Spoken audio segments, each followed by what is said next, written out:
Hello again, my fellow survivors. 'Tis the normal onion once again with the Kentucky Cranium Crusher himself.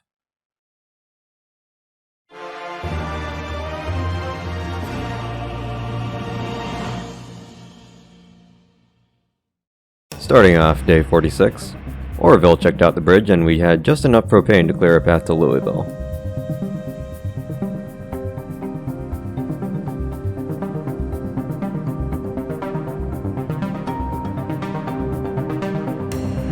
Before heading to the big city itself, we'd revisit the West Point gun store to replenish some of the shotgun shells and explore the town for a little bit.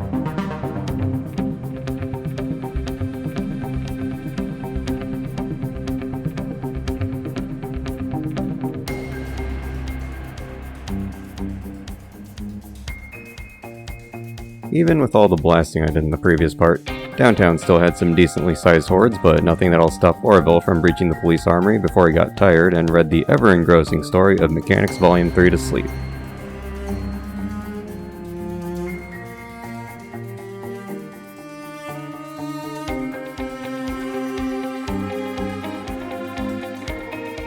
Day 47 would see us getting into more fights with the denizens downtown and stealing all the vitamins from the pharmacy.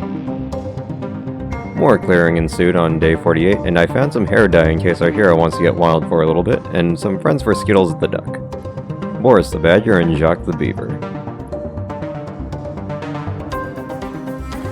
With Mechanics Volume 3 done, I'd spend day 49 checking out the storage lot next to the factory where I'd find several generators, a new friend for Skittles that I will name Ellie, and spent too much time trying to spawn a key for this building, so I just smashed the doors with an axe in the end.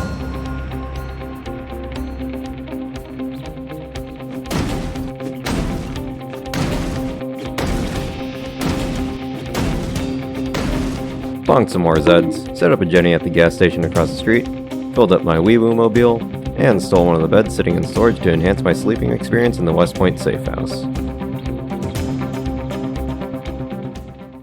At first morning's light on day 50, the day felt right as the stars on the American flag to cross the bridge towards Louisville.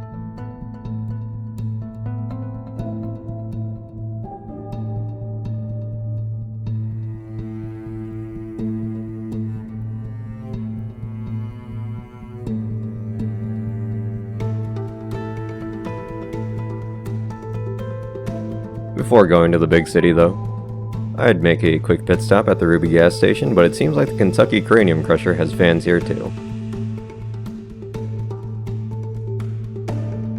With the help of the Lorax once again, I went to check out the gas station itself, which is a survivor building.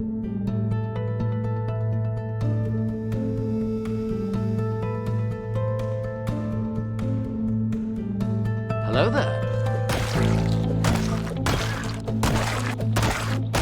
There was the usual assortment of melee weapons and some odd guns. Truly the most impressive thing though, was the fact that there were two sledgehammers chilling in the same building. Afterwards, I'd check out the liquor store and do some exercise with an episode of Carzone playing. Not the best episode since it made fun of the vehicles I built with Legos when I was a sprouting onion, but I'm a big onion now and I make other things cry. Speaking of which, Orville the Obliterator had some fans to attend to and I gave them the best unofficial showing of what he does best. With the front door secured and Skittles and Ellie tucked in, we move on to day 51. The fog rolled in, but all the training in Muldra had prepared us for this event. I'd make a quick stop in a nearby warehouse to look for propane tanks, but to no avail. Not to worry though. The vegetation hasn't completely taken over the land just yet, so driving past the wrecks leading into the military checkpoint wasn't a huge deal. Making my way into the military checkpoint was uneventful, to be honest. There weren't too many zombies here, which made moving around pretty easy. Most notably, I'd find a zombie with a military backpack and two M16s. The following day, I'd find a third M16 on the other side of the road, which I'd take along in the wee-woo mobile and start making my way into the big city.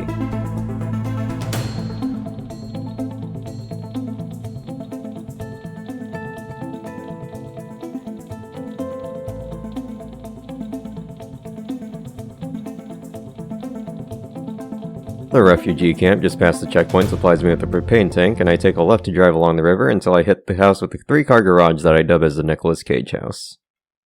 After all, what better place to store a dinosaur skull?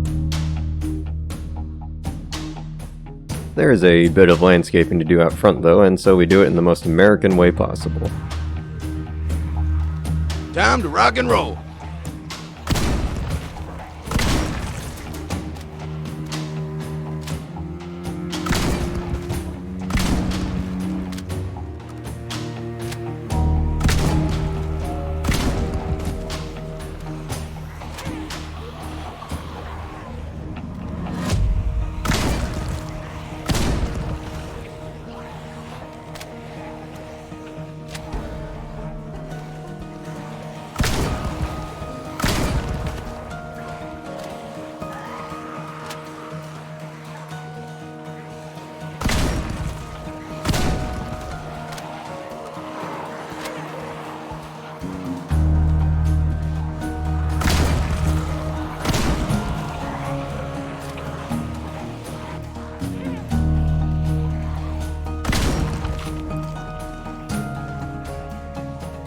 Keep them coming!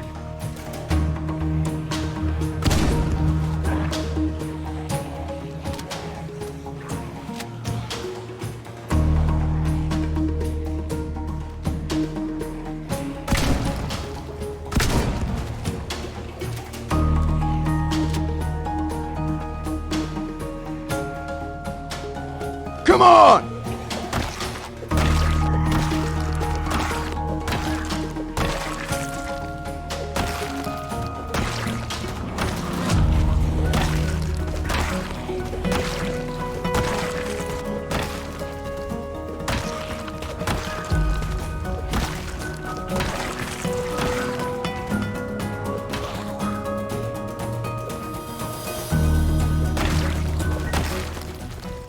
Three boxes of freedom berries and the strong arm of Justice later. The Nicholas Cage House becomes my Western Louisville safe house. I even found a third duck here, whom I shall name Raina. After letting the ducks get comfy, all that's left to do is to put up some walls and a gate to keep the neighbors out.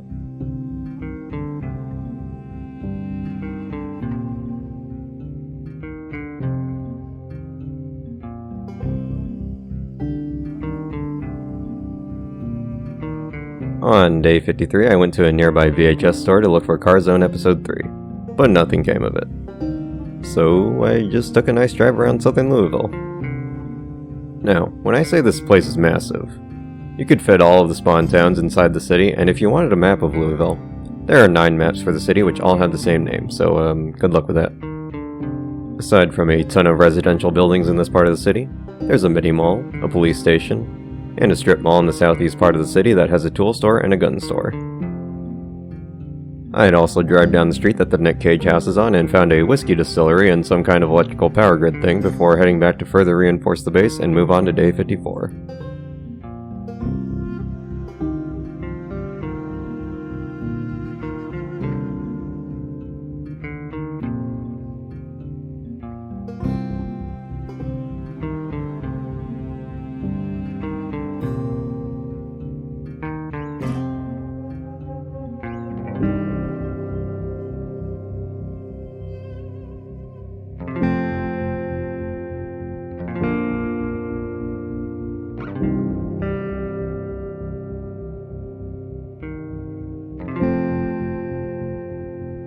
I checked the parking lot close by and found a ranger truck that also goes wee-woo, which I take back to the safe house.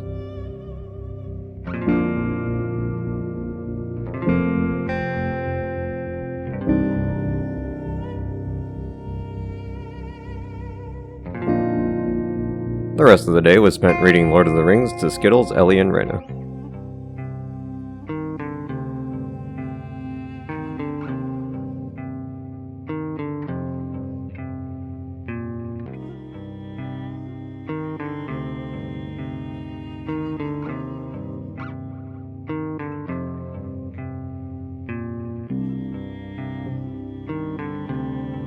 We go back to the refugee camp on day 55 to pick up a generator and some 5.56 ammo before slamming to the most UPS-proof box this side of Kentucky.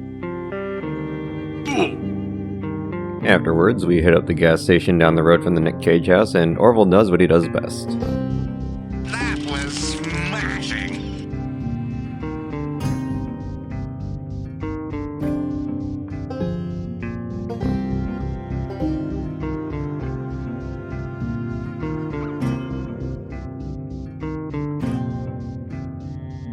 After fighting my way into the distillery and making a decision to save the wee-woo truck by leaving it at the gas station, I commandeer the booze-mobile. I took her for a spin to a nearby survivor house which had a couple of cans of beans.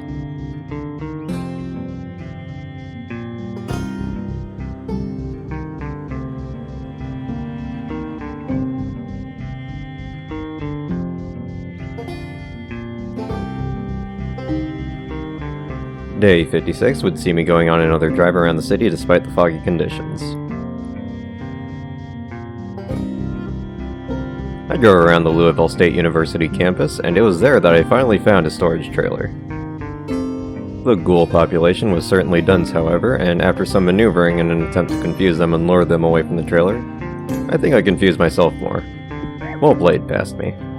Back to driving around the city then, I suppose. Aside from the usual points of interest, Louisville has a lot of unique storefront assets that I'd love to take a closer look at in the future. For now, though, the drive takes us to the riverfront, and I end up parking at a little shopping center.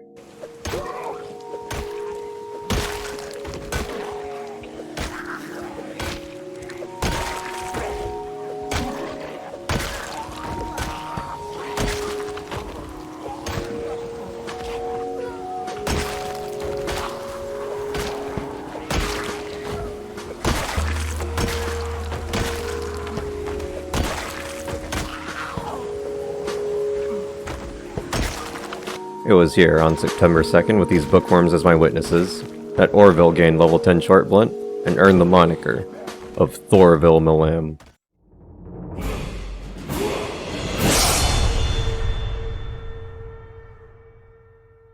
After some celebratory mojeska, we raid the rest of the grocery store and go across the street to another VHS store where Orville lets his majestic locks fly, and we find episode 3 of Car Zone.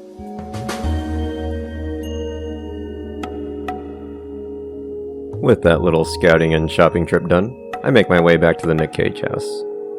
This is where I'd like to address a problem that I still have with this game, and that's the really tall buildings and billboards not cutting away until you get extremely close to them. With how crowded Louisville and modded cities can get, it can be pretty annoying when you're trying to minimize damage to your vehicle. Anyways, back at the Nick Cage house, Orville tries his hand at spearfishing and manages to catch 3 fish in a span of an hour and a half.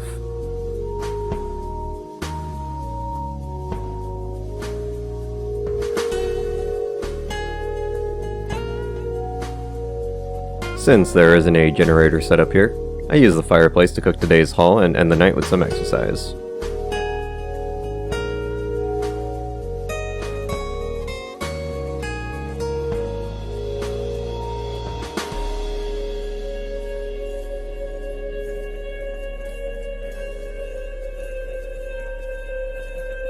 The following morning, armed with our complete mastery over short blunt weapons, it's time to go for that storage trailer in front of the university campus. No deception and line of sight tactics here. Orville swinging for the fences and beyond.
Eventually, the trailer would be mine, but not before I realized that I forgot to refill my water bottles and that my spare bottles are in the back of the wee-woo mobile.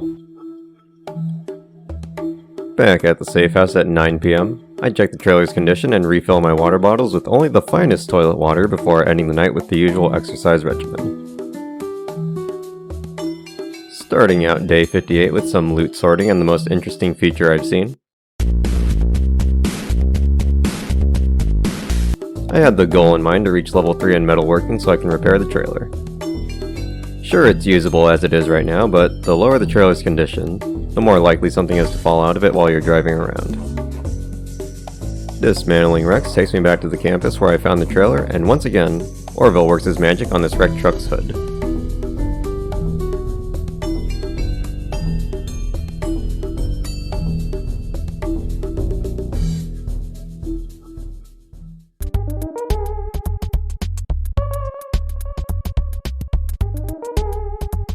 I'd also take a quick detour to a Gigamart nearby where I found Pancake the Hedgehog and stocked up on the non-perishables. In only what I can describe as being distracted while recording this footage, I'd spend the rest of the day sorting items around and dismantling electronics in front of the base.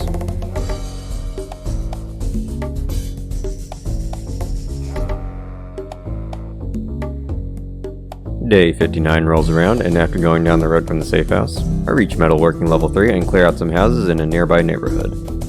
Partially to find car repair tools and mostly to sate my curiosity. In one of the houses, I found one of the unique home VHS tapes which detail pre-apocalypse moments, and in another house there was a corpse that had a rifle on them. There was also a car parked in the driveway that I took some tires and suspensions from to replace the ones that are currently on the trailer back at base. The rest of the night is spent on training mechanics. Day 60, I'd fight my way out of Louisville and make my way back to Moldra to check on my crops and generator. There were some moments where I thought for sure I'd get caught up and have to fight my way through the hordes, but by some miracle most likely brought on by Orville himself, I made it back to the Rusty Rifle at 9:30 p.m. with a slightly battered van.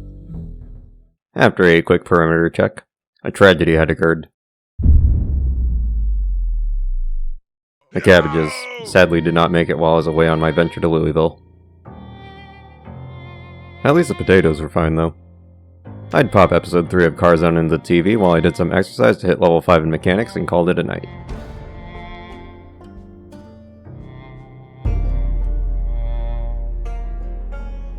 While everything might feel samey at this point, going out looting, grinding out skills, bonking zombies, and checking things like crops and generators, this is what I would define as the core gameplay loop of Zomboid. Worry not though, I have some big plans in the future for our construction worker here since, well, he hasn't done so much constructing so far. I'll leave you on that ominous note, and I'll see you in the next part of Orville's adventures and maybe whatever else I have cooking on the stove right now. As always though, much love, like the video if you enjoyed it, and maybe consider subscribing for more Zomboid and other content, and I hope you have a wonderful day.